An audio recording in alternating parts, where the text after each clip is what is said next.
प्यारे दोस्तों नमस्कार, स्वागत है आप सभी लोगों का हमारे इस प्यारे से YouTube चैनल में। तो देखो दोस्तों, आज हम लोग क्या पढ़ने वाले हैं। तो आज हम पढ़ेंगे क्लास 7 सिविक्स का चैप्टर नंबर 1।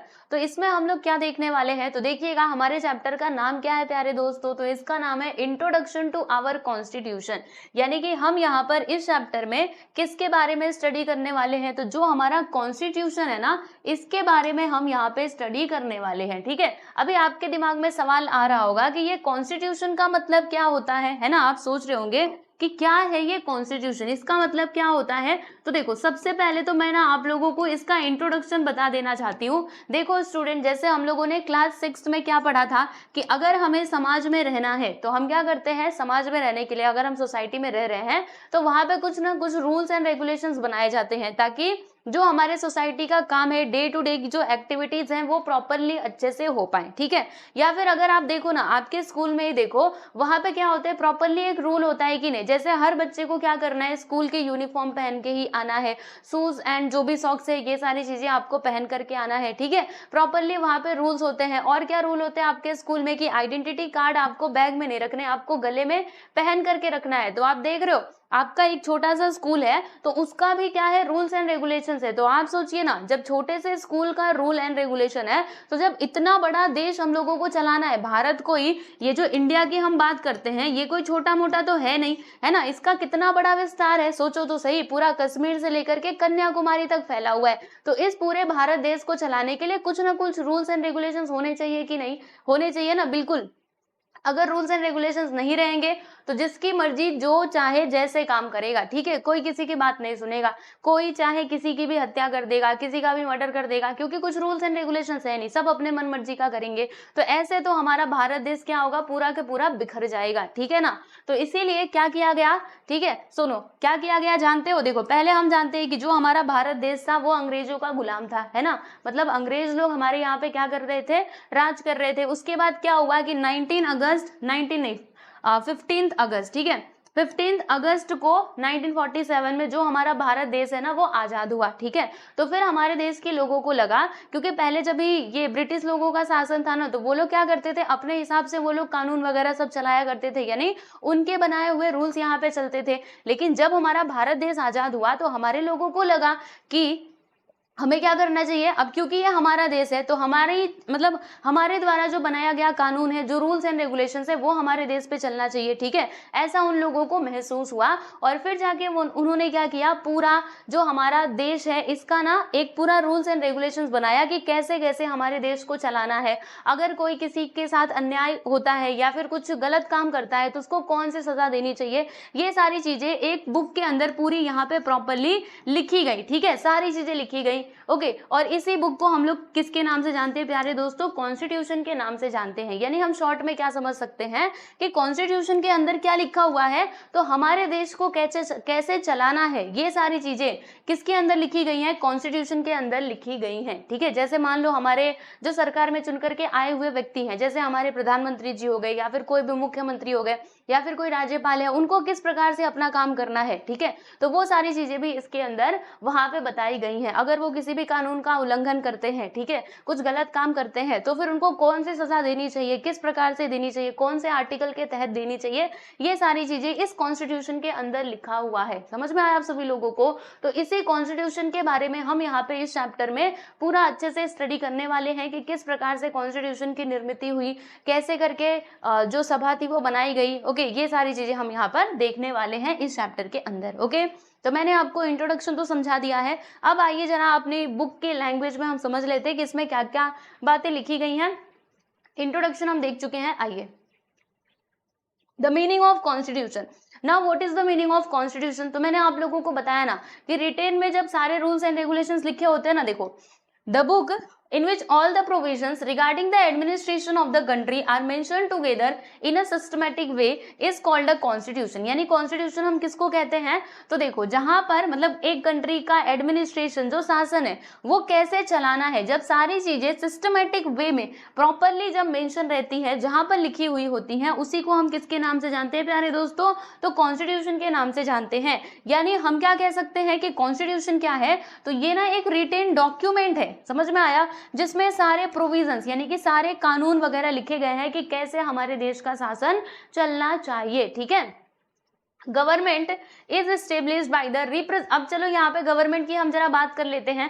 जैसे यहाँ पर अगर हम गवर्नमेंट की बात करें यानी सरकार की बात करें, ठीक है, तो वो सरकार कैसे चुन करके आती है। हमारे देश में क्या है प्यारे दोस्तों, आप लोगों को पता होगा, लोकतंत्र यानी कि डेमोक्रेसी है। डेमोक्रेसी का मतलब आप समझते हो, यानी कि हमारे द्वारा चुने गए जो रिप्रेजेंटेटिव है वो जाते हैं और जाकर के पार्लियामेंट में हमारे लिए काम करते हैं। यानी हम इनडायरेक्टली यहाँ पे क्या बोल सकते हैं कि जो सत्ता है, जो शासन है, वो एक्चुअली किसके हाथों में है, तो जो कॉमन पीपल है यानी हम आप मतलब हमारे हाथों में है, क्योंकि हम ही क्या करते हैं, लोगों को वोट दे करके उनको भेजते हैं, उनको वो अधिकार देते हैं कि वो हमारे बिहाफ में डिसीजन ले पाए। ठीक है, तो वही बात बताई गई है कि यहाँ पर क्या होता है हमारे भारत देश में कि हमारे द्वारा जो चुने हुए इलेक्टेड पर्सन है वो जाते हैं पार्लियामेंट में और जाकर के काम करते हैं। ठीक है, तो उनके ऊपर क्या है भाई, ये जिम्मेदारी है कि उनको क्या करना पड़ेगा, कॉन्स्टिट्यूशन के हिसाब से ही काम करना पड़ेगा। अब ऐसा नहीं कि हमने किसी को चुन करके भेज दिया, लो भैया तुम बन गए मुख्यमंत्री, तुम बन गए राज्यपाल। ठीक है, ऐसे करके मतलब किसको भी हमने ऐसे चुन करके भेज दिया। अब वो अपने पद पे तो पहुंच गए, अपने उस पोजीशन पे पहुंच गए, अब उस पे पहुंचने के बाद अपनी मनमानी व्यवहार करेंगे। ठीक है, तो ऐसे नहीं चलेगा, क्योंकि हमारे कॉन्स्टिट्यूशन ने कहा है कि आपको क्या करना है, अपने पद का निर्वहन अच्छे से करना है। आप जिस पोजीशन पे हो उसको प्रॉपरली मतलब उसके जो रूल्स हैं, उसके जो रेगुलेशंस है, उसे आपको मानना पड़ेगा, उस पद की गरिमा बना करके रखनी पड़ेगी। ठीक है, तो वही सारी बातें हैं कि उनको क्या करना पड़ता है, इसीलिए काम करना पड़ता है, मतलब कॉन्स्टिट्यूशन के हिसाब से काम करना पड़ता है। The rules and provisions in the constitution are the basic और fundamental law of land। यानी कि क्या करना होता है, जैसे हमारे देश का मान लो, हमारे देश में जो प्रधानमंत्री जी हैं, ठीक है, उनको भी क्या करना है, कॉन्स्टिट्यूशन के हिसाब से ही चलना है, वो अपना मनमाना व्यवहार नहीं दिखा सकते। समझ आ रहा है, तो वही बातें दी गई है। तो ये क्या होता है, ये फंडामेंटल यानी सभी के लिए होता है। ओके, ऐसा नहीं कि आपके लिए अलग है, आप बहुत ज्यादा अमीर हो या फिर आप किसी और जाति के हो तो आपके लिए लॉ जो है, रूल्स एंड रेगुलेशन है, उसको हमने चेंज कर दिया, ऐसा नहीं होगा। भारत के अगर आप नागरिक हो, अगर आप इंडिया के सिटीजन हो, देन आपको कॉन्स्टिट्यूशन के हिसाब से ही काम करना पड़ेगा, चाहे वो आप प्रधानमंत्री हो, मुख्यमंत्री हो, या फिर किसी बहुत बड़े मतलब बिजनेसमैन के लड़के हो, या फिर कुछ भी हो, लेकिन आपको कॉन्स्टिट्यूशन के हिसाब से ही चलना पड़ेगा। ठीक है, चलिए भाई आगे बढ़े। While making laws the government is bound to follow the constitution. यानी कि जब हमारी गवर्नमेंट कोई लॉज बनाती है, देन उसके ऊपर क्या है, रिस्ट्रिक्शन है कि उसे क्या करना चाहिए, कॉन्स्टिट्यूशन को ही फॉलो करना चाहिए। ठीक है, अपने मनमाना व्यवहार नहीं कर सकते। अब सुनना बच्चों ध्यान से, अगर किसी ने ऐसा किया कि कॉन्स्टिट्यूशन के विरुद्ध जाकर के कोई भी कानून बनाया, तो फिर जो हमारी जुडिशरी है ना, जुडिशरी का मतलब आप समझते हो, जो हमारे कोर्ट्स हैं, कोर्ट आपको पता है ना, न्यायालय, ठीक है, जिनको कहा जाता है, जहाँ पे न्याय दिया जाता है, ऑर्डर करते हैं ना जज साहब, वहां पर आप लोगों ने टीवी में देखा होगा, न्यायालय होता है ना, कोर्ट। ठीक है, तो वो जुडिशरी हमारी क्या कर सकती है, उसको नल एंड वॉइड घोषित कर सकती है। यानी कि अगर किसी सरकार ने कॉन्स्टिट्यूशन के विरुद्ध जाकर के कोई भी कानून बनाया, तो ऐसे कंडीशन में हमारी जुडिशरी उसको खारिज कर सकती है, रद्द कर सकती है। ठीक है, सबसे अच्छा वर्ड यहाँ पे रद्द हो जाएगा इसके लिए, यानी पूरा के पूरा वो कानून को मान्यता नहीं मिलेगी, क्योंकि वो कॉन्स्टिट्यूशन के विरुद्ध जाकर के उन लोगों ने कानून बनाया है। समझ आया आप सभी लोगों को? तो कॉन्स्टिट्यूशन का बेसिक मीनिंग तो आप समझ गए होंगे। अब चलो यहाँ पे हम कुछ और बातें करते हैं। प्रोविजन इन द कॉन्स्टिट्यूशन, ठीक है, मतलब कॉन्स्टिट्यूशन के अंदर जो कानून है, जो प्रावधान किए गए हैं, जरा हम उनके बारे में समझते हैं। देखिएगा, the provisions in the constitution are about, मतलब जो भी कानून बनाए गए हैं वो किस बारे में है हमारे कॉन्स्टिट्यूशन के अंदर। तो देखो, सबसे पहला तो सिटीजनशिप। सिटीजनशिप का मतलब आप समझते हो, जैसे हम सभी भारत के नागरिक हैं, है ना, तो हमको क्या मिली हुई है, हम भारत के नागरिक है ना, हम भारत के क्या है, सिटीजन है, तो हमें सिटीजनशिप मिली हुई है। ठीक है, अच्छा ये कैसे प्रूव होगा कि हमारे पास, मतलब जैसे मान लो आप किसी भी कंट्री में गए, ठीक है, और वहां पे जाकर के बोल रहे हो कि मैं तो इस कंट्री का रहने वाला हूँ, मैं मैं इस कंट्री का सिटीजन हूँ, तो ऐसे नहीं होगा। आपको क्या करना पड़ेगा, कोई ना कोई प्रूफ दिखाना पड़ेगा। समझ रहे हो? वैसे ही अगर आप भारत में हैं तो आपको भारत सरकार द्वारा कोई ना, मतलब आपके पास कोई ना कोई तो प्रूफ होगा। जैसे सभी के पास होता है वोटर ID कार्ड या फिर आधार कार्ड वगैरह। तो इससे क्या प्रूफ होता है, इससे ये प्रूफ होता है कि आप क्या हो, भारत के नागरिक हो। ठीक है, तो इसके बारे में भी वहां पे चर्चाएं की गई हैं। इसके अलावा राइट ऑफ सिटीजन्स, यानी कि हमारे बेसिक फंडामेंटल राइट्स क्या क्या हैं, वो सारी चीजें भी हमारे कॉन्स्टिट्यूशन के अंदर मेंशन है। जानते हो हमारे नागरिकों के अधिकार कितने हैं? टोटल 6 हैं। अभी जो हमारा चैप्टर नंबर 4 और 5 है ना, उसमें हम फंडामेंटल जो राइट्स है उनके बारे में ही स्टडी करेंगे। आप देखिएगा, ये चैप्टर पढ़ने से आपको समझ में आएगा कि आपके कौन कौन से फंडामेंटल राइट्स हैं, और अगर आपके राइट्स का कोई भी उल्लंघन करता है, कोई भी हनन करता है, तो इस कंडीशन में आप उसके खिलाफ न्यायालय यानी कि कोर्ट में जा सकते हो। ठीक है, देखेंगे जब यहाँ पे पहुंचेंगे तब। अभी बस इसकी बात करते हैं जितना इसमें दिया है, ठीक है। देखो रिलेशनशिप बिटवीन यानी सिटीजन और जो स्टेट है यानी कि जो हमारी सरकार है उनके बीच में कैसा रिलेशन होना चाहिए, ठीक है। एंड वो भी सब्जेक्ट दिए गए हैं, subjects of the laws to be made by the governments, elections, restriction on government, jurisdiction of the state etcetera. यानी कि और क्या क्या चीजें इसके अंदर मेंशन है, तो इलेक्शन किस प्रकार से होना चाहिए, ओके, और रिस्ट्रिक्शन ऑन गवर्नमेंट, गवर्नमेंट के ऊपर कौन कौन से रिस्ट्रिक्शन है, उनका अधिकार क्षेत्र कितना है, मतलब वो कहाँ तक निर्णय ले सकते हैं, ठीक है, सरकारें। तो ये सारी चीजें हमारे जो कॉन्स्टिट्यूशन है ना उसके अंदर मेंशन किए गए हैं, ठीक है प्यारे दोस्तों, समझ में आया। अब देखो यहाँ पर मैं ना कुछ और बातें बताती हूँ, जैसे यहाँ पे बड़ा हमने कॉन्स्टिट्यूशन कर लिया, लेकिन क्या हर कंट्री का कॉन्स्टिट्यूशन होता है, तो बिल्कुल सही है, हर एक देश अपने हिसाब से नियम कानून बनाते हैं और फिर उसका पालन करवाते हैं, ठीक है। तो सबका अपना कॉन्स्टिट्यूशन है ना। और यहाँ पे अगर आप देखोगे ना तो किसी भी कंट्री का कॉन्स्टिट्यूशन आपको पूरा सेम टू सेम नहीं मिलेगा, इसके पीछे का भी कारण है। क्या कारण है, क्योंकि सबके देखो जैसे हमारे भारत देश में बहुत सारी विविधताएं हैं, यहाँ पे अलग अलग भाषाएं बोलने वाले लोग रहते हैं, ठीक है, सबका जो पूजा करने का तरीका है, सबका धर्म क्या है, अलग अलग है। तो हमारे जो संविधान बनाने वाले लोग थे उन्होंने अपने देश के हिसाब से संविधान को बनाया है, यानी कि कॉन्स्टिट्यूशन को बनाया है, ठीक है। अभी यूएसए का अगर आप देखोगे या फिर कोई दूसरा देश है उसका अगर आप कॉन्स्टिट्यूशन देखोगे तो अपना कॉन्स्टिट्यूशन और उसके कॉन्स्टिट्यूशन दोनों में डिफरेंसेस होंगे। क्यों? क्योंकि वहां का कल्चर अलग है, हमारे यहाँ का कल्चर अलग है, सबके अपने अपने मोटिव है, सबके अपने अपने एम है, ठीक है। तो सब लोग अपने एम को अचीव करने की तरफ काम करते हैं। तो यूएसए का संविधान दूसरी तरफ काम करेगा, हमारा दूसरी तरफ, ठीक है ना। लेकिन मेन मोटो अगर देखा जाए तो सभी कॉन्स्टिट्यूशन का तो एक ही होता है कि देश के अंदर लॉ एंड ऑर्डर को मेंटेन करके रखना। तो ये हम मेन मोटो बोल सकते हैं, यानी कॉमन मोटो सभी का, ठीक है। तो आइए यहाँ पे वही बातें दी गई हैं कि ऑलमोस्ट सारी की सारी कंट्रीज ने एक्सेप्ट कर लिया है principle of governance according to the constitution, यानी कॉन्स्टिट्यूशन के हिसाब से कायदा कानून जो है वो चलना चाहिए, है ना। लेकिन फिर भी हम क्या देखते हैं कि कुछ कंट्री के जो कॉन्स्टिट्यूशन है उसमें हमें डिफरेंसेस देखने के लिए मिलते हैं। वाई? बिकॉज सबका अपना अपना हिस्ट्री है, सबका सोशल स्ट्रक्चर है, कल्चर सबके अलग है, ट्रेडिशंस अलग है ना। तो ये सारी चीजें, सिमिलरली उनके जो नीड्स एंड ऑब्जेक्टिव्स हैं वो भी अलग है, जो मैंने आपको अभी अभी बताया है ना। Each country tries to create a constitution that is not only suited to its needs and objective but also is in tune with distinct nature, यानी कि हर कोई अपने हिसाब से कॉन्स्टिट्यूशन को क्रिएट करने की कोशिश करता है जिससे उसके कंट्री का विकास हो सके, है ना। मतलब उसके कंट्री में मेन मोटो आप समझिएगा, कॉमन मोटो सभी का यही होता है कि लॉ एंड ऑर्डर जो है वो हमारे कंट्री में मेंटेन रहे, ये कॉमन मोटो होता है सभी का कॉन्स्टिट्यूशन बनाने का, ठीक है। चलिए, तो ये भी आपको समझ में आ गया। अब हम यहाँ पे बात करने वाले हैं प्यारे दोस्तों कुछ और बातों की। किसकी बात करेंगे? Do you know.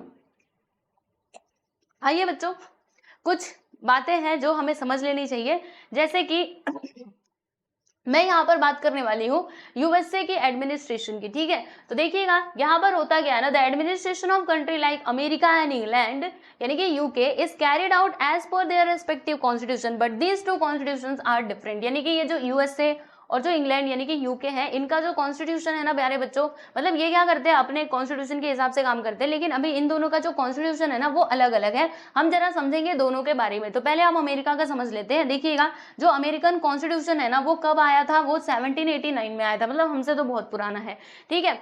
तो इसके अंदर देखिएगा ये रिटेन कॉन्स्टिट्यूशन है और यहाँ पे ना 7 आर्टिकल्स दिए गए हैं और यहाँ पे देखिएगा 225 सालों के बाद, देखो 1789 में ये निर्माण हुआ था, मतलब वो तब से ये लागू हुआ था, लेकिन 225 साल बीत चुके हैं, फिर भी ये अभी तक क्या किया जाता है, अमेरिका के अंदर इसी को फॉलो किया जाता है, ठीक है। ये तो हमने यूएसए के संविधान की बात कर ली। अब हम जरा इंग्लैंड की बात कर लेते हैं। देखो इंग्लैंड में बहुत ही इंटरेस्टिंग चीज है, इसलिए मुझे आपको ये डू यू नो पढ़ाना पड़ रहा है, वरना ये मैं आपको नहीं बताती, ठीक है। देखिए यहाँ पे मैं इंग्लैंड की जरा मैं बात कर लूँ तो आप लोग जानते हैं इंग्लैंड, जैसे हम सभी जानते हैं कि पहले क्या हुआ करता था, पहले राजतंत्र हुआ करता था, यानी मोनार्की, ठीक है। राजतंत्र का मतलब क्या होता है, जैसे पहले के राजा जो महाराजा लोग थे वो हमारे मतलब एक राज्य हुआ करता था, ठीक है। तो वहां पे एक राजा हुआ करता था जो अपने राज्य पे राज्य करता था। अभी के टाइम जैसा इलेक्शन थोड़े ना होते थे, वहां पे क्या होता था, जैसे अभी राजा है फिर उनके राजा के बेटे राजा बनेंगे, फिर उनका बेटा, फिर उनका बेटा, यानी कि ऐसे क्या होता था, पूरी एक हायरार्की चली आती थी, है ना। राज करने वाली, ओके, राज परिवार हुआ करता था कि ये राज परिवार के बेटे हैं तो उत्तराधिकारी मिल गया हमारे राज्य को, ऐसा कुछ हुआ करता था, ठीक है। तो अब सुनेंगे सब लोग ध्यान से। इंग्लैंड में भी पहले ऐसा ही था। तो वहां का जो राजा था ना प्यारे बच्चों, 1213 की बात कर रही हूँ, ठीक है। तो वहां का जो राजा था वो लोगों पे ऐसे ही कर लगा दिया, कर मतलब आप जानते हो ना, टैक्सेस, ठीक है, वो टैक्सेस लगा दिया करता था ऐसे ही मनमाना। तो लोग इससे बड़े परेशान हुए, ठीक है। तो उसके बाद क्या हुआ, जो 1213 था ना, ये वाला ईस्वी, ठीक है, 1213 में लोगों ने क्या किया, इसका विरोध करना प्रारंभ किया, क्योंकि अब कोई कितना सहेगा, ठीक है। जब सहने की भी बात होती है, जब लिमिट क्रॉस कर जाए तो फिर उसके बाद यहाँ पे सब लोगों ने मिल करके इसमें क्या करना चालू किया, विरोध करना चालू किया। और फिर जानते हैं आप लोग, तो इस विरोध के कारण, ठीक है, मतलब राजा फिर कुछ सालों के बाद, ओके, कुछ तो वहां पे अभी हिस्ट्री में आप पढ़ोगे, ओके, बस मैं आपको ऐसे शॉर्ट में बता रही हूँ कि हुआ क्या था। तो विरोध करना चालू किया और ऐसे करते करते देखिएगा फाइनली 1215 में ना ये जो राजा था वो मान गया, ठीक है। तो उसने क्या किया, मैग्ना कार्टा नाम का एक जो मतलब मैग्ना कार्टा वहां पे आया था, ठीक है। मैग्ना कार्टा क्या था, तो उसमें सारी चीजें बताई गई थी कि जो राजा है ना, राजा लोगों से ऐसे मनमाना कर जो है टैक्सेस वसूल नहीं सकता है, ओके। और जो भी वो गलत चीजें थी उसको भी हटाने की मांग की गई इस मैग्ना कार्टा के माध्यम से। तो वो राजा जो था इंग्लैंड का, वो फिर इनकी बातें मान गया और फिर ये लिखित में करके दे दिया गया, जिसको हम मैग्ना कार्टा के नाम से मतलब जानते हैं, ओके। तो ये कब हुआ था प्यारे बच्चों, तो ये आया था देखो 1215 में। देखो यहाँ पे लिखा है, at they are followed meticulously the Magna Carta of 1215 marks the beginning of the development of the English Constitution। देखो प्यारे बच्चों, अभी क्या हुआ, जैसे कि पहले राजतंत्र हुआ करता था, लेकिन 1215 के बाद जिसमें सारी चीजें बताई गई कि कैसे उनको राजा जो है उनको भी किस प्रकार से काम करना पड़ेगा, ऐसे ही लोगों से ये मनमाना टैक्स वगैरह नहीं वसूल सकते, किसी के ऊपर भी ऐसे अपनी मनमर्जी से शासन नहीं कर सकते। तो ये सारी चीजें वहां पे बताई गई थी मैग्ना कार्टा के अंदर। तो यहाँ से कहीं ना कहीं डेमोक्रेसी की शुरुआत हो रही है, मतलब जो कॉन्स्टिट्यूशन है इसकी शुरुआत हुई, ठीक है, इंग्लिश कॉन्स्टिट्यूशन की, बराबर। और फिर उसके बाद क्या किया जाता है, अभी भी इंग्लैंड में ये वाला जो मैग्ना कार्टा है उसको फॉलो किया जाता है, ओके। फिर भी हम कहते हैं कि प्राइमरली, यानी कहते हैं मेन रूप से कि जो इंग्लिश कॉन्स्टिट्यूशन है इंग्लैंड का वो क्या है, अभी भी अनरिटेन है, ठीक है। तो ये था पूरा मसला। आप इसको कभी टाइम मिले ना तो इतिहास में जाकर के पढ़िएगा जरूर हिस्ट्री, कि क्या हुआ था, कैसे हुआ था। हिस्ट्री एक्चुअली में बहुत इंटरेस्टिंग लगेगा आपको जब आप इसको समझ करके पढ़ोगे तब। ऐसे बस कोई आया, ठीक है, आपने ऐसे बस बुक खोला और जो पेजेस लिखे हुए लाइन टू लाइन ऐसे पढ़ते गए तो ऐसे कुछ समझ नहीं आएगा। लेकिन जब आप उसको कहानी की तरह समझोगे ना, ऐसा पूरा जैसे हम हिंदी में कोई कहानी पढ़ते तो हमें कितना अच्छा लगता है, ठीक उसी प्रकार से अगर आप हिस्ट्री, सिविक्स, ये सारे सब्जेक्ट्स को भी एकदम कहानी के जैसा पढ़ोगे ना, समझो आपको मजा ही आ जाएगा, आपको बहुत इंटरेस्ट आएगा, ठीक है। तो चलिए अभी हम चलते हैं यहाँ पर नेसेसिटी ऑफ कॉन्स्टिट्यूशन के ऊपर, है ना। तो आप लोगों को लगेगा ठीक है कॉन्स्टिट्यूशन बनाया, बट इसकी जरूरत क्या थी, क्या है इसकी नेसेसिटी, इसकी इंपॉर्टेंस क्या है, चलिए बताइए। तो देखो बच्चों, बहुत सारे इसके फायदे हैं कॉन्स्टिट्यूशन बना लेने के। क्योंकि सोचो ना, अगर कॉन्स्टिट्यूशन नहीं होता तो जो हमारी सरकारें जिनको हमने चुन करके भेजा है, पहली बात तो हम चुन करके भेजते ही नहीं, इलेक्शन नहीं होते, कोई भी राजा बन जाता, जिसके पास ज्यादा पावर होती, जिसके पास ज्यादा पैसा होता वो बन जाता राजा और हमारे ऊपर राज करता, मनमाना टैक्सेस वसूलता, है ना। लेकिन कॉन्स्टिट्यूशन की वजह से क्या होता है कि सरकार को भी ध्यान रखना पड़ता है कि कहीं वो कॉन्स्टिट्यूशन का उल्लंघन ना कर दे। क्योंकि अगर उन लोगों ने कॉन्स्टिट्यूशन का उल्लंघन किया, ठीक है, इन्फ्रिज किया, तो फिर क्या होगा, तो फिर समझो कि उनकी सरकार गई या फिर उनको अपने पोजीशन से हटा दिया जाएगा। तो ऐसा सब प्रोसेस चलता है, इसीलिए कॉन्स्टिट्यूशन बहुत जरूरी है किसी भी देश के लिए, है ना। चलिए देखते हैं तो कौन कौन से फायदे हैं इसके, जरा हम इधर आओ, मैं जरा इसके फायदे आपको गिनवा देती हूँ, है ना। तो government has to function within a set of rules, है ना। गवर्नमेंट जो है उसको रूल्स के अकॉर्डिंग काम करना पड़ेगा, ठीक है। This reduce the possibility of the misuse of the power and authority they have been given. यानी कि इससे क्या होता है, जब वो जो पहले से रूल सेट किए गए हैं कॉन्स्टिट्यूशन के हिसाब से काम करेगी, तो इसकी वजह से क्या होगा, इसकी वजह से ये काम हो जाएगा कि जो गवर्नमेंट है ना वो अपने पावर का मिसयूज नहीं करेगी, ठीक है। जैसे हमने किसी सरकार को चुन करके भेज दिया, अब वो पहुंच गए हैं सत्ता में, उनकी सरकार है, तो अगर कॉन्स्टिट्यूशन ना होता तो वो मनमाना व्यवहार करते, है ना। ऐसा भी हो सकता है कि इलेक्शन जो है उसमें कुछ गड़बड़ कर सकते थे, ठीक है। लेकिन कॉन्स्टिट्यूशन की वजह से क्या होता है कि अभी हम आगे एक और बात पढ़ने वाले हैं। जैसे हमारे कॉन्स्टिट्यूशन ने क्या किया है जानते हैं आप सभी लोग, हमारे कॉन्स्टिट्यूशन में दो चीजों को एकदम से फ्रीडम दे दी गई है, स्वतंत्र रखा गया है। पहला तो हमारा जुडिशरी सिस्टम और दूसरा हमारा इलेक्शन कमीशन। मैं आपको बताऊंगी, यानी जो इलेक्शन हमारे देश में होते हैं ना, वो निष्पक्ष होते हैं, यानी वो कोई सरकार नहीं करवाती, वो एक दूसरा इलेक्शन कमीशन है जो इलेक्शन करवाता है।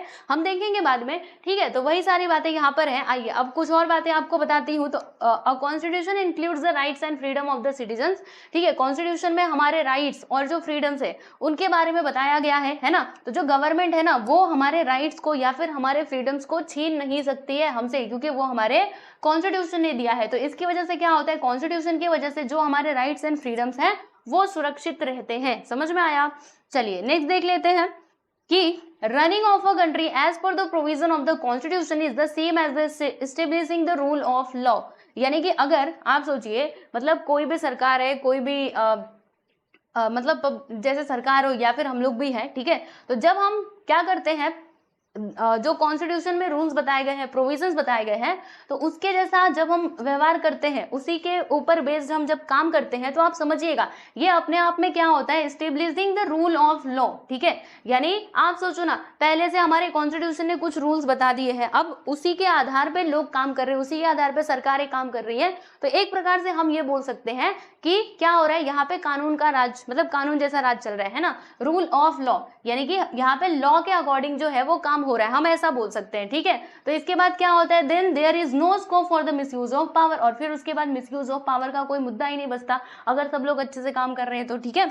चलिए नेक्स्ट देखिएगा, अब सुनेंगे बच्चों ध्यान से। देखो अगर हमारी कंट्री में क्या होता है, कॉन्स्टिट्यूशन के हिसाब से काम होगा, तो जो कॉमन पीपल है यानी हम आप, ठीक है, अगर कोई भी सरकार है वो अगर कॉन्स्टिट्यूशन के अकॉर्डिंगली काम करती है, तो हमारा जो विश्वास है गवर्नमेंट के प्रति वो और बढ़ेगा। और उसके बाद क्या होगा कि हम ना और उत्साहित होंगे। किस बात के लिए उत्साहित होंगे, कि हम ना पॉलिटी में, मतलब जो हमारे देश का शासन है उसमें हम और पार्टिसिपेट करें, है ना। देखो यहाँ पे लिखा है ना, participating in the activities of the government, government की जो भी एक्टिविटीज है उसमें पार्टिसिपेट करने के लिए हम क्या होंगे, मतलब हमारे अंदर से भी थोड़ा सा उत्साह आएगा कि नहीं, अगर कोई भी सरकार अच्छे से काम कर रही है, कॉन्स्टिट्यूशन के हिसाब से कार्य कर रही है, प्रॉपरली कार्य कर रही है, जनता के हित में काम कर रही है, तो क्या होगा, लोगों में भी भावना आएगी कि हाँ चलो हम चलते हैं। अगर इलेक्शन हुआ तो इलेक्शन में सब लोग पार्टिसिपेट करेंगे, अगर कोई गवर्नमेंट की स्कीम आती है तो उसमें भी सब लोग पार्टिसिपेट करेंगे, अगर सरकार ने किसी से अपील किया, ठीक है, किसी चीज को लेकर के, तो सब लोग उसका पालन करेंगे, है कि नहीं। तो अगर ये सारा मतलब सब कुछ अगर सिस्टमैटिक वे में होगा, तो जो कॉमन पीपल है वो भी रूल्स एंड रेगुलेशंस को फॉलो करेंगे, ये बात ध्यान रखिएगा, ठीक है।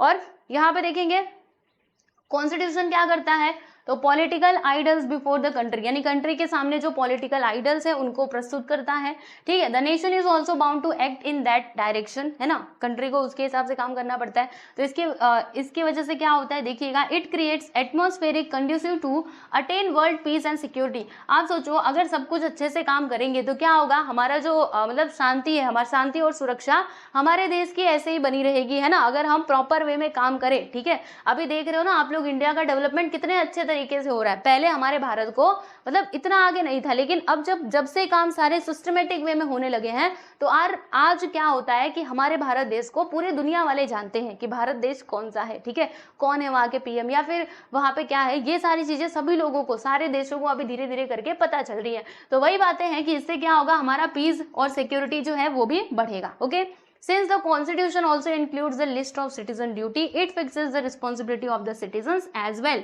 यानी कि अब देखो यहाँ पर बस कॉन्स्टिट्यूशन में मैं कह रही हूँ कि सरकारें, लेकिन सरकारों का तो बात दिया ही है कि उनको किस प्रकार से काम करना है, लेकिन इसके अलावा जो हम कॉमन पीपल हैं, यानी जो इंडिया के सिटीजन हैं, उनको भी किस प्रकार से अपनी ड्यूटीज को निभानी चाहिए, रिस्पॉन्सिबिलिटी को निभानी चाहिए, वो भी यहाँ पर बताए गए हैं। जैसे मान लो आपको एग्जाम्पल दे करके बताती हूँ, ठीक है।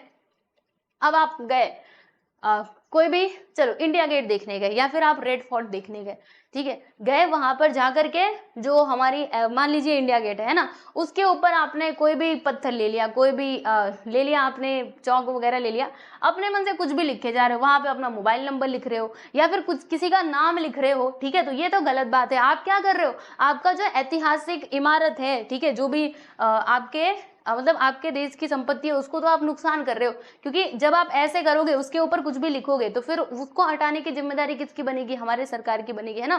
तो देखो यहाँ पे आपकी रिस्पॉन्सिबिलिटी क्या होती है कि आपको क्या करना चाहिए, अपने आसपास अगर आप कहीं घूमने भी जा रहे हो, आपके जो हिस्टोरिकल चीजें हैं उनको आप प्रिजर्व करके रखो, उनको खराब मत करो। तो ये आपकी ड्यूटीज है ना। तो ये सारी ड्यूटीज भी हमारे कॉन्स्टिट्यूशन के अंदर बताई गई है। ओके, समझ में आया। अभी हम देखेंगे आगे, आप चिंता मत करो, सिविक्स बहुत ही इंटरेस्टिंग रहने वाला है, देखिएगा आपको बहुत अच्छा लगेगा। अभी एक ही चैप्टर में थोड़े ना सारी चीजें पढ़ लेंगे, धीरे धीरे करके पढ़ेंगे, अभी तो कॉन्स्टिट्यूशन की शुरुआत हो रही है, आगे आगे देखो होता है क्या। चलो अब हम बात करते हैं प्यारे बच्चों, what is administration. Now what is administration. Administration का मतलब क्या होता है, एडमिनिस्ट्रेशन को समझना बहुत ही आसान है। देखो प्यारे दोस्तों, अगर हमारे देश की सुरक्षा की बात हो, या फिर हमारे देश से गरीबी हटाने की बात हो, या फिर लोगों को एम्प्लॉयमेंट देने की बात हो, या फिर शिक्षा की बात हो, ठीक है, या फिर स्वच्छता अभियान की बात हो, ये सारी जिम्मेदारी कौन उठाता है, कौन करता है, कौन इसको इनिशिएट करता है, तो हमारी गवर्नमेंट करती है, हमारी सरकारें करती हैं, है ना।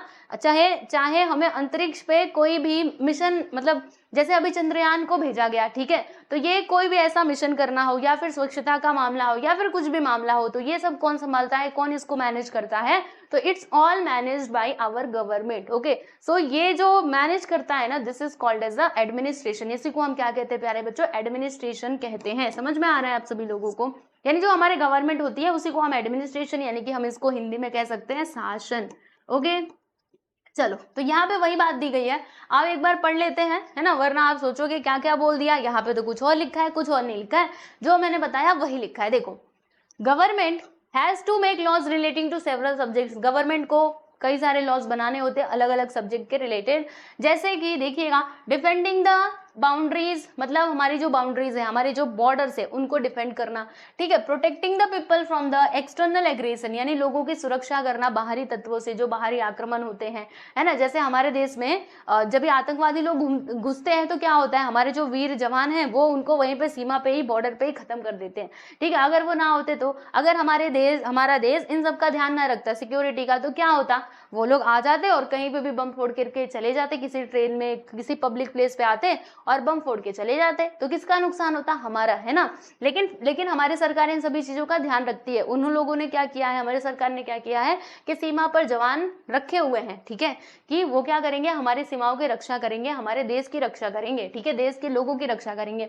Education and health services, encouragement to commerce and industries, protection of the weaker section, यानी जो वीकर सेक्शन वाले लोग हैं, जो थोड़े गरीब हैं, या फिर मतलब जो थोड़े से कमजोर वर्ग के हैं, उनको भी ऊपर उठाना, उनको प्रोटेक्शन प्रोवाइड करना, पॉलिसीज बनाना उनके प्रोग्रेस के लिए, है ना। विमेन और चिल्ड्रन और ट्राइबल पीपल के उनके भी जो अधिकार है वो भी सुरक्षित रहें, इसके लिए पॉलिसीज बनाना, है ना, नए नए स्कीम्स लेकर के आना, ये सारी चीजें कौन करता है, हमारी सरकारें करती हैं। Government has to bring about desirable changes in the society by implementing laws, है ना। गवर्नमेंट को और क्या करना पड़ता है, लॉज को इंप्लीमेंट करके, मतलब कोई भी लॉ है तो उसको लागू करके क्या करना होता है, सोसाइटी के अंदर डिजायरेबल चेंजेस करने होते हैं। इन शॉर्ट में हम क्या बोल सकते हैं कि गवर्नमेंट इन मॉडर्न टाइम यानी अभी की अगर मैं बात करूं तो गवर्नमेंट को सारी चीजें करनी पड़ती हैं, जैसे कि कोई भी इशू, मतलब अगर स्पेस रिसर्च का इशू हो या फिर पब्लिक क्लीननेस का इशू हो, सब चीज गवर्नमेंट को ही देखना पड़ता है। एंड दिस इज गवर्नेंस या फिर एडमिनिस्ट्रेशन, और यही है आपका गवर्नेंस या फिर एडमिनिस्ट्रेशन, ठीक है। समझ में आया आप सभी लोगों को कि एडमिनिस्ट्रेशन क्या होता है, तो यही है प्यारे बच्चों एडमिनिस्ट्रेशन।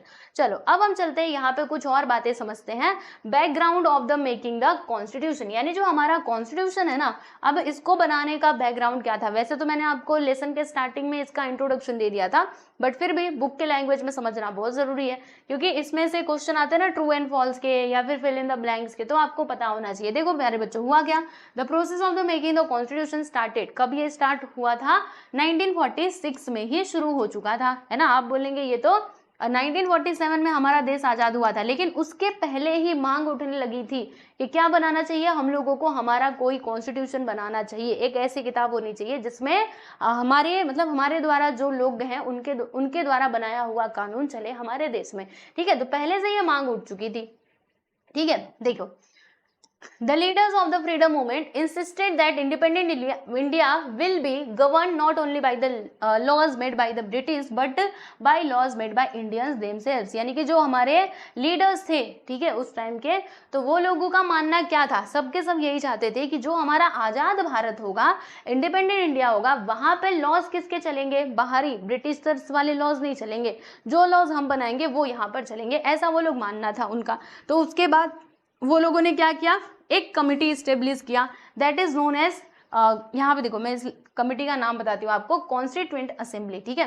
देखो यहाँ पे क्या है, a committee was established to prepare the constitution of independent India. और फिर उसके बाद एक कमिटी बनाई गई, है ना, एक कमिटी बनाई गई, राइट, किस लिए बनाई गई, ताकि वो लोग क्या करें, सब मिल करके कॉन्स्टिट्यूशन को प्रिपेयर करें, ठीक है, जिसको हम बाद में क्या कहते थे, कॉन्स्टिट्यूएंट असेंबली, यानी कि संविधान सभा। ओके, हिंदी में इसको संविधान सभा बोलोगे, इंग्लिश में कॉन्स्टिट्यूएंट असेंबली, ठीक है, जिसमें कई सारे लोग थे हमारे देश के। कितने थे मेंबर अभी मैं आपको बताऊंगी। चलो कॉन्स्टिट्यूएंट असेंबली के बारे में समझ लेते हैं। तो हमारा इंडिया 15 अगस्त 1947, 15 अगस्त 1947 को आजाद हुआ था, फ्रीडम मिली थी हमें, है ना। तो बिफोर, उसके पहले क्या था कि हमारे इंडिया पे ब्रिटिश लोग रूल किया करते थे, है ना। दे हैड डिवाइडेड इंडिया, उन्होंने क्या किया था, हमारे इंडिया को कैसे डिवाइड किया था समझिएगा, प्रोविंसेस में डिवाइड किया था। जैसे बॉम्बे प्रोविंस होगा, बंगाल होगा, मद्रास होगा, इस प्रकार से इन लोगों ने डिवाइड किया था। किस लिए डिवाइड किया था, ताकि वहाँ का शासन जो है वो अच्छे से चल पाए, क्योंकि प्रोविंसेस जो रहते थे, प्रांत जो रहते थे, वहाँ पर लोगों द्वारा जो चुने हुए रिप्रेजेंटेटिव रहते थे, वो वहाँ का शासन संभाला करते थे, ठीक है। तो अंग्रेजों ने अपने हिसाब से क्या किया था, बंगाल प्रांत, मद्रास प्रांत, बम्बई प्रांत, ठीक है, ऐसे करके उन लोगों ने बॉम्बे, ठीक है, बॉम्बे प्रोविंस, इस प्रकार से डिवीजन उन लोगों ने किया था, ठीक है। और फिर यहाँ पे देखिएगा, the administration in this provinces was carried out by the peoples representative, और वहाँ का जो शासन था वो कौन चलाते थे, तो वही लोगों द्वारा जो चुने गए रिप्रेजेंटेटिव्स रहते थे वो चलाते थे। और ये तो हमने प्रोविंस की बात कर ली, है ना, 3 प्रोविंस, बंगाल, मद्रास और बॉम्बे, ठीक है। फिर उसके बाद जो लोकल प्रिंसेस होते थे, है ना, वो क्या करते थे, अपने यहाँ का कुछ एरिया था जहाँ का वो शासन चलाया करते थे, और ऐसे जो एरियाज थे उनको क्या कहा जाता था, प्रिंसली स्टेट कहा जाता था, मतलब जिसको प्रिंस चलाते थे, नरेश वहाँ के चलाया करते थे, ठीक है। एंड यहाँ पे देखिएगा, and their chief were known as princes, और जो उनकी चीफ होती थी उनको प्रिंसली स्टेट कहा जाता था, और वहाँ पे जो शासन चलाते, जो एकदम चीफ होते थे, उनको हम प्रिंसेस यानी कि नरेश कहा करते थे, हिंदी में आप बोल सकते हो नरेश, ठीक है। फिर देखिएगा, द रिप्रेजेंटेटिव ऑफ द, अब जो हमारा कॉन्स्टिट्यूएंट असेंबली था ना, उसमें कौन कौन शामिल थे, तो जो प्रोविंसेस थे वहां से भी कुछ लोग शामिल हुए थे, और जो प्रिंसली स्टेट थे ना, उसमें से भी लोग आए थे। तो देखो यहाँ पे लिखा है कि the representative of the provinces, यानी प्रोविंसेस के जो रिप्रेजेंटेटिव थे, ये सारे लोग यहाँ पे इंक्लूडेड थे। इसके अलावा जो प्रिंसली स्टेट्स थे, ओके, तो वहां के जो प्रिंस थे वो भी इसके अंदर कॉन्स्टिट्यूएंट असेंबली में इंक्लूड किए गए थे, ठीक है। फिर देयर वर, कितने मेंबर्स थे आपसे पूछा जाएगा कि कॉन्स्टिट्यूएंट असेंबली में टोटल कितने मेंबर्स थे, तो 299 थे। ओके, याद रखिएगा, 15 अगस्त 1947 के बाद ये इतने मेंबर्स थे, उसके पहले कुछ और थे, तो वो तो अभी आपको पढ़ना नहीं है, बाद में पढ़ोगे तो पढ़ोगे, अभी नहीं, ठीक है। चलो अब देख लेते हैं आगे का। यहाँ पे देखिएगा, there were total of 299 members in the constituent assembly. Doctor Rajendra Prasad, ये क्या थे, ये कॉन्स्टिट्यूएंट असेंबली के अध्यक्ष यानी कि प्रेसिडेंट थे। ओके, आपसे पूछा जाएगा कि who was the president of the constituent assembly, तो आप बताइएगा doctor Rajendra Prasad ji constituent assembly के क्या थे, प्रेसिडेंट थे, ठीक है। याद रहेगा आप सभी लोगों को, बोलो, लाइन बाय लाइन मैंने आपको हर एक चीज एक्सप्लेन करके बताई है, तो भूलने का कोई सवाल ही नहीं उठता। एक बार वापस से रिवीजन कर लेना, फिर आप भूलोगे नहीं। देखिएगा, एग्जाम में ना बिना पढ़े आप क्वेश्चन के आंसर लिख सकते हो, ठीक है, अगर ध्यान से लेसन पढ़ लोगे बस, प्रॉब्लम नहीं होगी बिल्कुल भी। आओ अब हम चलते हैं, ये जो बाबा साहेब अम्बेडकर, बहुत सुनते हैं हम लोग, है ना, कि संविधान बनाने में सबसे ज्यादा योगदान इन्हीं का था, आप लोग सुनते होंगे, है ना, इनको मानने वाले बड़े लोग होते हैं, बाबा साहेब अम्बेडकर करते रहते हैं। तो जरा हम इनका भी योगदान समझ लेते हैं कि इनका कंट्रीब्यूशन क्या था हमारे कॉन्स्टिट्यूशन में। तो जानते हैं आप सभी लोग, पहली बात तो ये देखिएगा, देखो, doctor Baba Saheb Ambedkar was the chairman of the drafting committee, यानी एक ड्राफ्टिंग, जैसे ये कॉन्स्टिट्यूएंट असेंबली थी ना, वैसे ड्राफ्टिंग कमिटी भी थी, जिसके चेयरमैन यानी मेन कौन थे, तो वो थे हमारे डॉक्टर बाबा साहेब भीमराव अम्बेडकर, ठीक है, बाबा साहेब अम्बेडकर जी थे। ओके, और इन्होंने क्या किया था, बहुत सारे कंट्रीज के जो कॉन्स्टिट्यूशन थे उनको अच्छे से पढ़ा था, क्योंकि कोई चीज अगर हमें बनानी है, अब सोचो ना ये अपने देश का कानून कायदा बनाने जा रहे हैं तो इनको प्रॉपरली जो दूसरे देशों के संविधान है उनको पढ़ना तो पड़ेगा। तो इन्होंने क्या किया था, बहुत अच्छे से सभी देशों के जो कॉन्स्टिट्यूशन थे उनको रीड किया था। आप जानते हैं कॉन्स्टिट्यूशन में बहुत सारी चीजें हैं जो हमने क्या किया है, दूसरे देशों से ली है, वो तो आपके सिलेबस में नहीं है ना, वरना हमने बहुत सारी चीजें ली हैं। आप जब भी आगे पॉलिटी वगैरह पढ़ोगे ना तो आपको समझ आएगा कि कौन कौन सी चीजें हमने कौन कौन से देश के संविधान से लिया है। अभी तो उतना आपको पढ़ना नहीं है, बस जितना है मैं आपको उतना ही बता रही हूँ, ठीक है। तो इन्होंने क्या किया था, बहुत सारे देशों के जो कॉन्स्टिट्यूशन थे उनको बहुत अच्छे से डेप्थ में स्टडी किया था, और फिर उसके बाद इन्होंने क्या किया देखिएगा, दिन रात अच्छे से अध्ययन करके, अच्छे से उसके ऊपर विचार विमर्श करके इन्होंने ना ड्राफ्ट जो है कॉन्स्टिट्यूशन का, जो ड्राफ्ट है ड्राफ्ट कॉन्स्टिट्यूशन, उसको इन्होंने तैयार किया। और फिर उसके बाद उन्होंने ना जो कॉन्स्टिट्यूएंट असेंबली थी, सुनो, कॉन्स्टिट्यूएंट असेंबली के सामने उसको प्रेजेंट किया, बराबर। और फिर उसके बाद क्या होता है कि जब वो कॉन्स्टिट्यूएंट असेंबली के सामने प्रेजेंट किया गया तो सारे लोगों ने मतलब वहां पे उसको देखा, और फिर उसके बाद वो जो मतलब आर्टिकल बाय आर्टिकल जो भी चीजें इन्होंने ड्राफ्टिंग कमेटी में ड्राफ्ट किया था कॉन्स्टिट्यूशन को लेकर के, उसको आर्टिकल बाय आर्टिकल अच्छे से डिस्कस किया गया। तो जो भी गलत बातें थी उसको हटा दिया गया, अगर लगा कि इस चीज में इस आर्टिकल में चेंजेस करने चाहिए तो उसको चेंज किया गया, ठीक है। अगर किसी को हटाना था तो हटा दिया गया, मतलब अच्छे से सारे लोगों ने विचार विमर्श किया। और फिर उसके बाद जब कोई बाबा साहेब मतलब उन्होंने कोई आर्टिकल लिखा है, ठीक है, तो वहां पे लोग पूछेंगे ना कि आपने ये क्यों लिखा, ऐसे क्यों है, तो वो सारे सवालों के जवाब भी दे रहे थे। अगर किसी में चेंजेस करने हैं तो वो चेंजेस भी कर रहे थे। और फिर फाइनली क्या हुआ कि जो हमारा कॉन्स्टिट्यूशन है वो मतलब अच्छे से पूरा बनाया गया, फ्लॉलेस। फ्लॉलेस का मतलब क्या हुआ कि सब कुछ अच्छे से हो गया, जो भी चेंजेस करने थे इन्होंने कर दिए, जो भी जवाब देने थे दे दिए, ये सारी चीजें, ठीक है। तो due to his contribution towards the making of the constitution, doctor Baba Saheb Ambedkar is called the architect of the Indian constitution. मतलब इन्होंने कॉन्स्टिट्यूशन में इतना बड़ा योगदान दिया था, पूरा उसका ड्राफ्ट बना दिया, ओके। तो इसीलिए डॉक्टर बाबा साहेब आम्बेडकर को क्या कहा जाता है, architect of the Indian constitution, यानी इंडियन कॉन्स्टिट्यूशन का आर्किटेक्ट कहा जाता है। आर्किटेक्ट आप समझते हो ना क्या होता है, जैसे हमारा घर बनाना होता है तो आर्किटेक्चर जो है मतलब आर्किटेक्ट आता है और पूरे घर का नक्शा बनाता है। तो आप समझिएगा कॉन्स्टिट्यूशन का पूरा जो नक्शा है ना वो किसने बनाया था, तो डॉक्टर बाबा साहेब आम्बेडकर ने ही बनाया था, ठीक है। फिर उसके बाद लोगों से डिस्कस करके उसमें कुछ चेंजेस किए गए, ओके, क्लियर, समझ आया। अब आओ मैं आपको एक और इंटरेस्टिंग बात बताती हूँ। देखो जो हमारा संविधान यानी कि कॉन्स्टिट्यूशन है ना, ये कितने सालों में बनकर के तैयार हुआ था, तो 2 साल 11 महीने और 17 दिन। याद रखना कहीं कहीं पे आपको 18 दिन भी मिलेगा, तो देख लीजिएगा अपने हिसाब से, अगर आपको ऑप्शन में दिखे 17 दिन तो 17 लगाना, 18 दिखे तो 18 लगा देना, ठीक है। वैसे ही 18 होता है, 2 ईयर्स 11 मंथ्स और 18 दिन, ठीक है। 17 भी मिले तो लगा देना, कोई बात नहीं है। तो ऐसे करके ये हमारा जो कॉन्स्टिट्यूशन है वो लिख करके तैयार हुआ था, और इसमें देखो 22 पार्ट्स हैं, है ना, और 395 आर्टिकल्स थे और 8 स्केड्यूल्स थे। ये सभी कॉन्स्टिट्यूशन के हिस्से होते हैं, ठीक।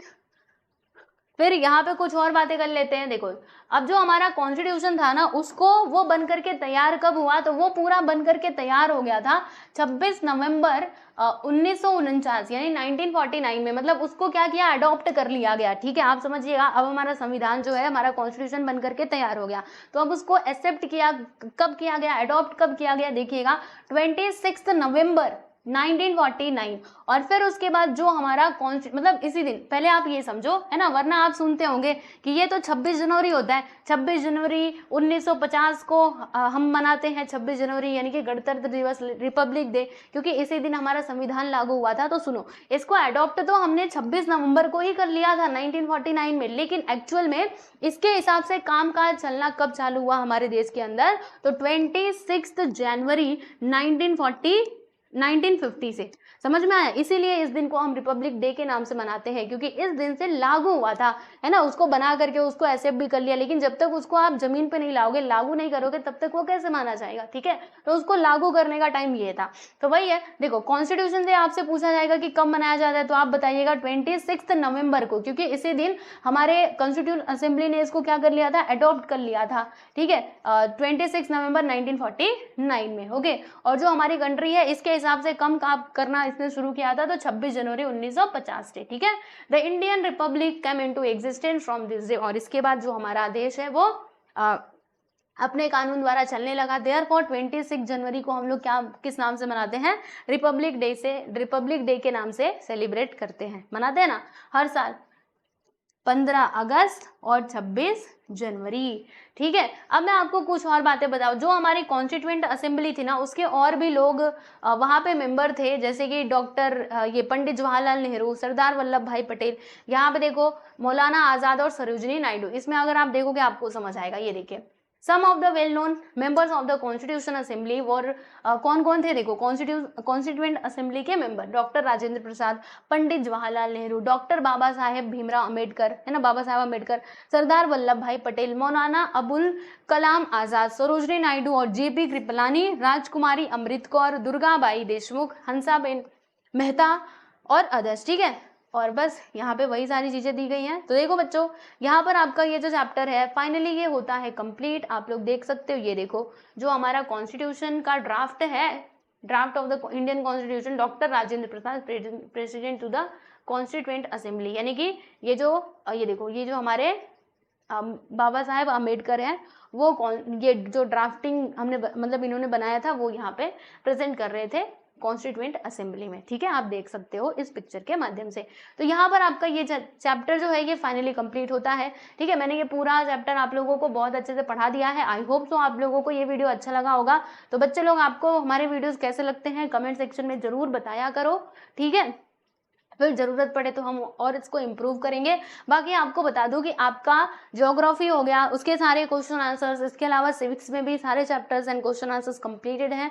तो प्लेलिस्ट में जाकर के सारे वीडियोस को देखिए। मैथमेटिक्स भी कंप्लीटेड है, तो फिर देरी किस बात की, जाइए जाकर के पढ़ाई कीजिए बहुत अच्छे से। और कुछ भी अगर आप कहना चाहते हैं तो कमेंट सेक्शन में कह सकते हैं। ठीक है, चलिए बच्चों, आज के लिए इतना ही। मिलते हैं नेक्स्ट वीडियो में। सभी को बाय बाय, टाटा।